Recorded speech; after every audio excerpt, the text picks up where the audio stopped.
would you like to introduce yourself? Tell us about HELP, because I think there's a lot of people who won't know what it is. So we are a registered charity. We're obviously based in Peterborough city centre, but we do cover a wider area. Basically, as long as people can get to us, we can try and support them. And we have inquiries from all over the country now. But obviously, we're a limited staff team. We can't serve the whole country. But sometimes we've rehomed a bike to Leeds, things like that. Someone's come down on the train. So we have a further reach than Peterborough now. So we help refugees, we help people in need, people in poverty, people with mental health issues, basically people in genuine need. Our main focus is refugees, but we don't turn people away based on ethnicity, background. We help white British people as well.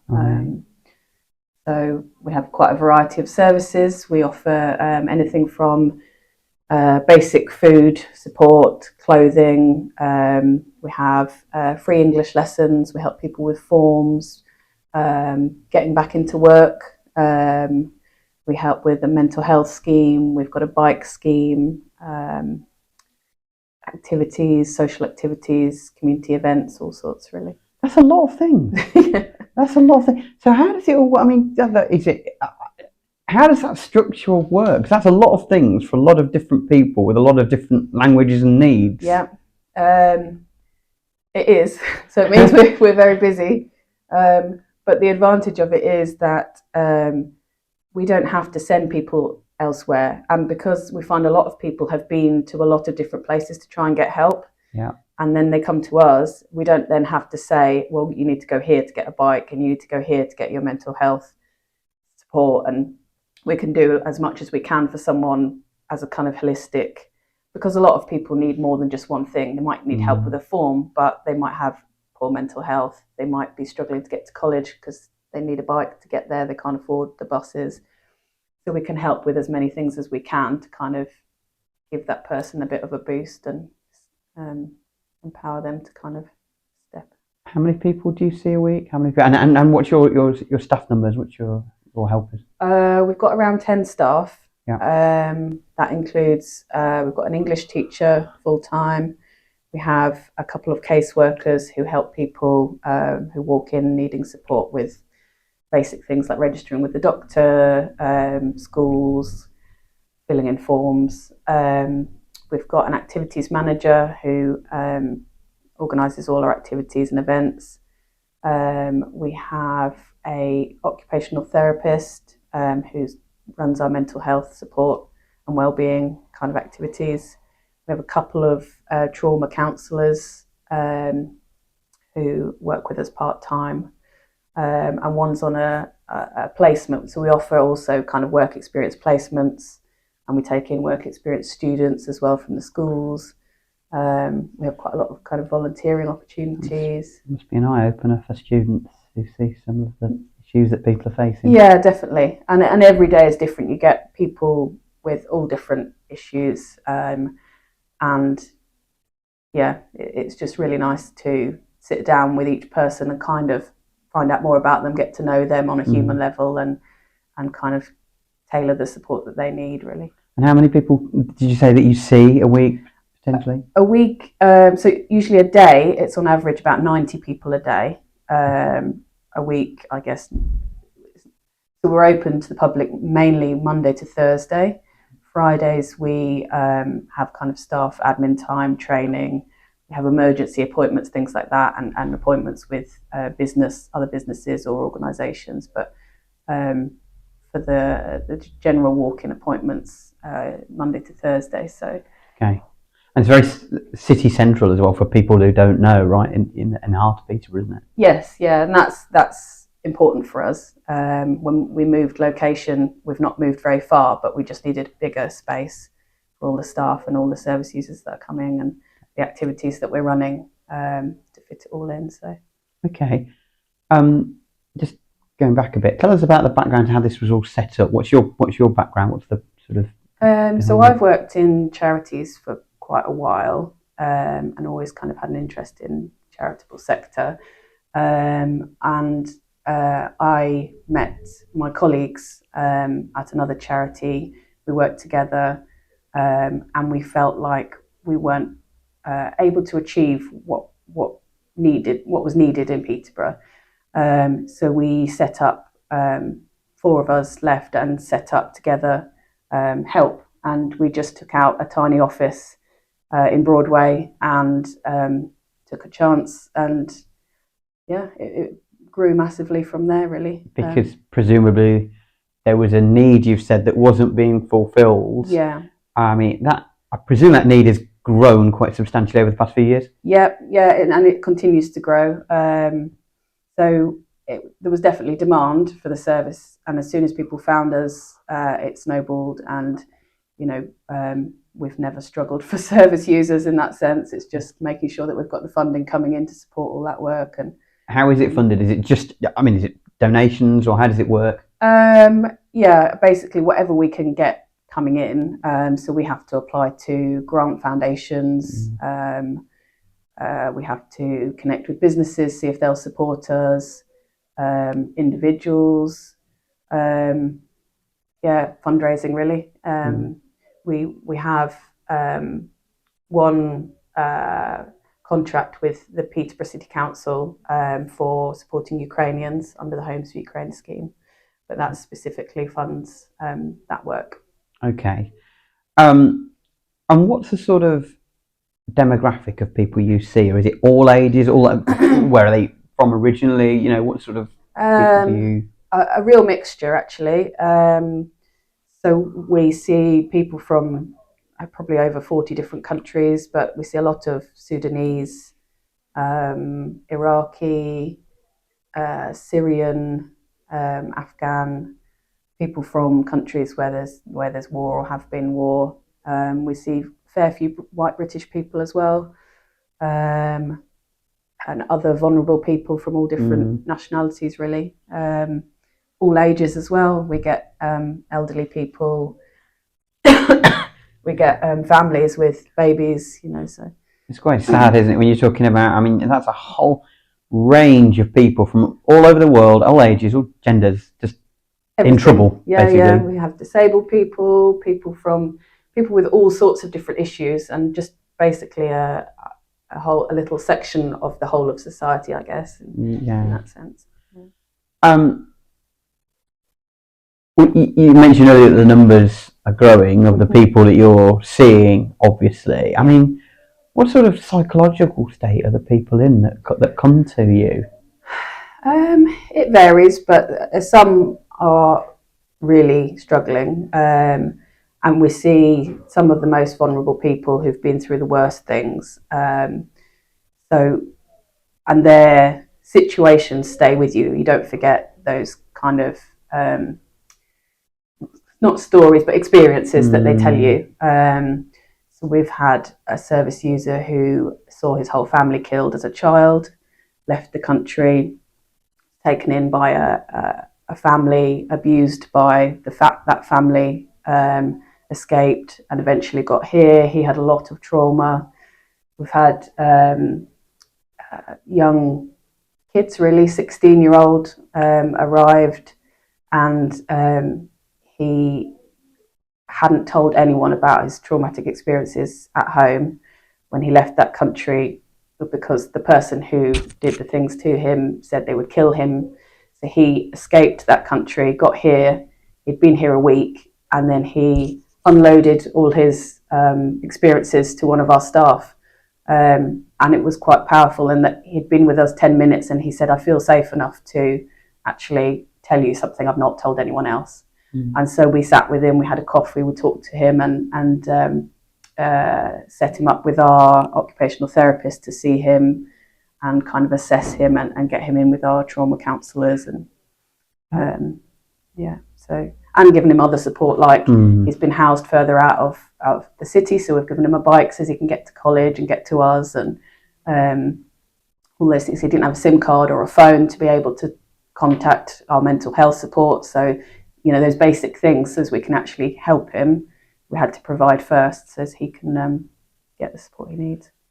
that, I mean, how do you feel? I mean, that must be simultaneously for you, the staff here, rewarding, but also sometimes quite psychologically quite difficult for yourself. Yeah, it can be, and we therefore try and look after our staff, make sure that people, are looking after themselves as well, and hence taking the Fridays for a bit of downtime, a bit of staff time, being able to kind of discuss things between us, and we're always there. If there's any problems with anybody, the staff know they can come and grab one of us, and we can help them. And if they find that it's too much of an issue, they're not sure how to handle that particular situation, a couple of us will get involved and suggest solutions. Right. And working as a team really helps with that, but we do have to kind of look after ourselves as well, and take breaks. But I would imagine, I mean, we mentioned that trauma. I would mention some of the people who come here are quite angry about things, about the world, about Britain's role in it or whatever, I would imagine. Yeah, we do get people who come in very angry, and sometimes they're not really angry at us. They're just angry at everything. They're angry at life, and they've had a really hard time. And I find that, if we sit down with people and listen to them, then actually they calm down, and they really respond to that. And I think a lot of people feel like they're not listened to anywhere. They go somewhere and they say, sorry, we don't have any appointments, or they go to the doctors, they can't see anyone, or whatever it is. They feel like they're bounced from place to place, but if they come here and someone actually listens, then it calms them and makes a difference, and they kind of respond to us differently. And do you hear from them as the journey progresses? Like, for example, if you have got people into work, or you have got people, success stories, do they sort of stay in touch? Would you hear them? Or, Usually, yeah. So sometimes we'll support people for quite a while, depending on their needs. But usually, once they're in a better place and they don't need to be kind of coming to us for all the support all the time, we still hear from them. They'll come back and give donations when they're working. They'll come back and bring a cake and celebrate their birthday. Sometimes we get families bring in meals to mourn a loved one with us. So it's quite kind of a nice feeling. We've become an extended family to some people. And now you must sometimes, I don't know whether, I may be completely wrong here. Do you ever get criticism because people will say things like, well, why isn't society looking after British people first, for example? And you already said that you do look after British people as well, but in the current political climate, if you like, with issues around the world, do you ever hear that from? Not directly to us. However, I see it a lot. I hear it a lot in society, and social media, responses to newspaper articles, things like that, where people have commented. There's a lot of negativity and jealousy amongst people, and I don't know, I guess people feel threatened, and there's a lot of media rhetoric about people coming in on boats and they're invading us and all this, but actually the number is a tiny minority compared to genuine work visas that are issued in the millions every year. So people arriving seeking safety and risking their lives in tiny boats are not a problem for the numbers of immigration, and it's massively blown out of proportion, really, in that sense. But we're quite lucky in that, and I think that is why it's partly important to help everyone regardless of nationality, because it then breaks down any negativity towards us, and hopefully a little bit in the community, that people feel like, well, I can get help too, it's not just someone else. So I mean, our main focus is refugees, because there's a lot in need, but by not excluding people because they're vulnerable and they need support and they're white, you then kind of help reduce that negative divide in people's heads, that everybody's welcome to get support. And exactly, I mean, you said there, you mentioned genuine, for example, you mentioned that word. You're also, I presume, in this kind of waiting area as we're sitting here, they're doing English as a second language courses. Is that right? I could hear people talking that there might be. Yeah, we've got an English class in the back, so I can show you around afterwards. But So some of the people in the waiting area are doing English assessment tests. But yeah, we've got a very full and popular English class, which happens 3 times a day, 4 days a week. And I don't know, I can show you the class, but at the moment there's probably about 20 people in each class, something like that. I mean, is that something you have to be careful with when you're putting, for example, if you were to have I don't know, an Israeli person and a Palestinian in the same, do you ever get like conflicts like that, or is that something that is largely? We don't really, Which is good. Yeah, and it's not really something we would tolerate because people know that, you know, if they come here to learn, they're here to learn. We're not going to allow people to make other people feel uncomfortable, you know, regardless of perhaps, I don't know, cultural differences. We've had the occasional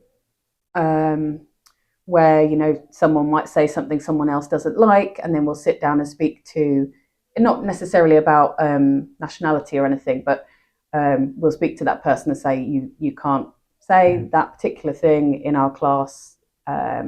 You can leave the class, or you can act, you know, how is acceptable for everyone. Yeah. And usually people decide to, you know, be careful what they say and carry on. So it works fairly well, and it's important that everybody feels they can be safe here and not have unpleasant experiences. So you also, I mean, you mentioned some of the groups earlier on.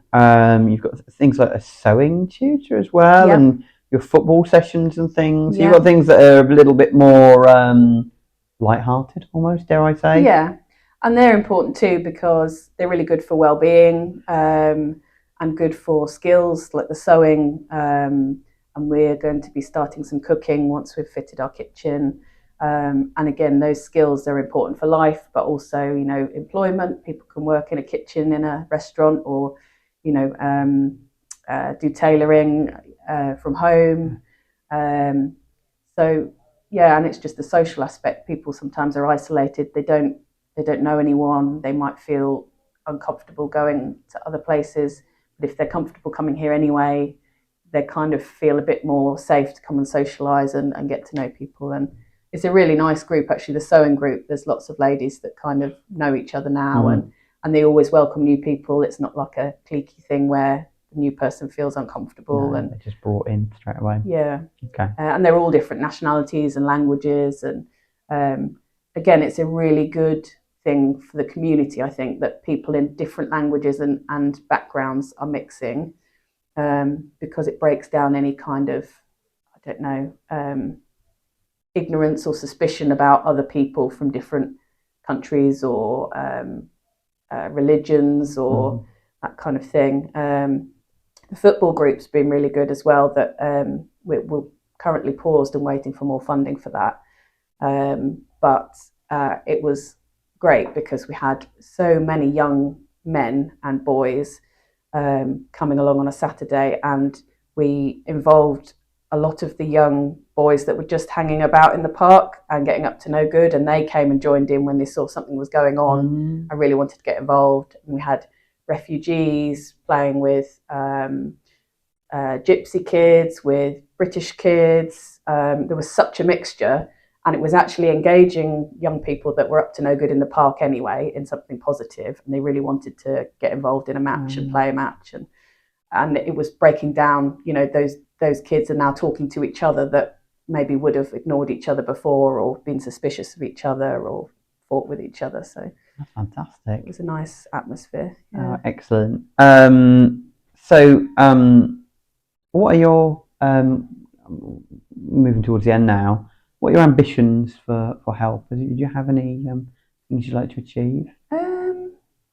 I mean, we've already achieved quite a lot in the first few years. This week we're picking up a civic award from the mayor, and you know, we've done very well with bringing in funding to keep it going and to move into the bigger premises. Yeah, I'd just like to perhaps keep growing the team. ensure that we have a stable foundation that we can grow and provide the help that's needed, and continue doing what we're doing, really. And are you optimistic about the future? I don't just mean your charity, I mean about in Britain, the world. What's your worldview at the moment? I don't know. I'd like to think there's optimism to be had. I think sometimes it's easy to feel there's a lot of negativity when you read all the media and you hear different things people say. And sometimes I think, certain politicians or famous people encourage negativity to certain groups like asylum seekers, things like that. But I think when it comes down to it, Peterborough and in general, I think that there's a lot of good people out there, and the negative people are a small minority, and sometimes they shout the loudest, but it doesn't mean that that's all there is. There's so many positive people and kind people out there that want to help other people, and I think we've seen that too. And people donate loads of things for other people, and yeah, there's a lot of positivity out there, and I think it's easy to forget, and sometimes it's not seen because it doesn't make a media headline as well as kind of something dramatic and negative. But it's good to remember the positivity, I think, and